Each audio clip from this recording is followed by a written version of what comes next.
నమస్తే శ్రీ మాత్రే నమః శ్రీ గురుభ్యో నమః.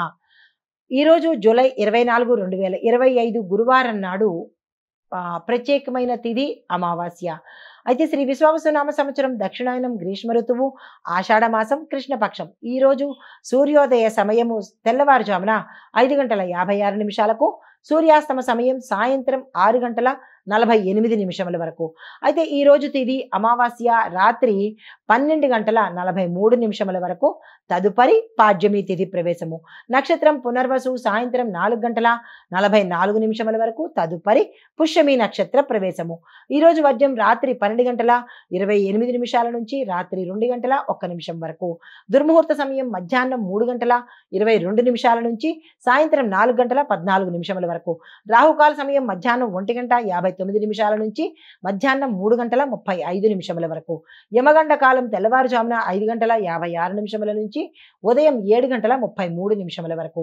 బ్రహ్మముహూర్త సమయం తెల్లవారుజామున 4:20 నుంచి తెల్లవారి 5:08 వరకు. అమృత గడియలు మధ్యాహ్న సమయంలో 2:25 నుంచి మధ్యాహ్నం 3:56 వరకు.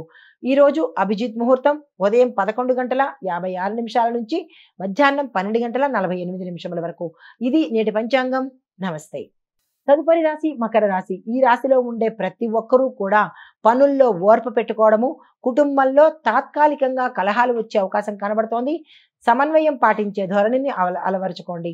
అయితే మీకు చెప్పదగిన పరిహారము, గురువుకి పసుపుతో పూజ చేసి, అంటే గురుగ్రహానికి కానీ గురు ఆలయంలో పసుపుతో పూజ చేయించుకోవడం కానీ, మీ ఇంట్లో పూజ చేసుకోవడంతో పాటు ఏవైనా పళ్ళను దానంగా ఇచ్చినట్టయితే కొంత సానుకూలమైన ఫలితాలు పొందుతారు.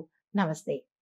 తదుపరి రాశి కుంభరాశి. వ్యాపార వర్తక వాణిజ్య రంగంలో ఉన్న వారికి, ఉద్యోగంలో ఉండే వారికి లాభ సూచనలు కనబడుతున్నాయి. వాణిజ్యంలో పురోగతి కనబడుతోంది.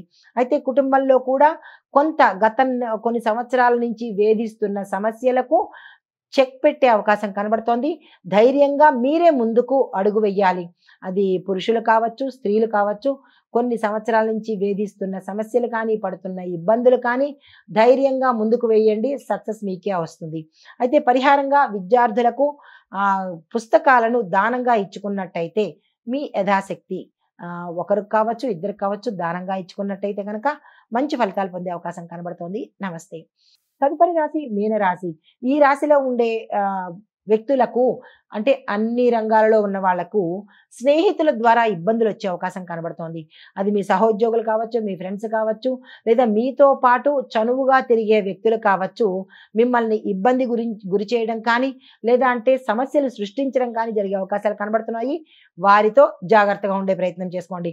కుటుంబంలో ఆనందంగా ఉండబోతున్నారు. మానసిక ప్రశాంతత కూడా ఈరోజు మీకు లభించవచ్చు. మీకు చెప్పదగిన పరిహారము, గురు సంబంధిత ఆలయ దర్శనం చేసుకోవడంతో పాటు గురువుకి పూజ చేయడం కానీ, దాన ధర్మాలు కానీ చేసుకున్నట్టయితే సానుకూలమైన ఫలితాలు పొందుతారు.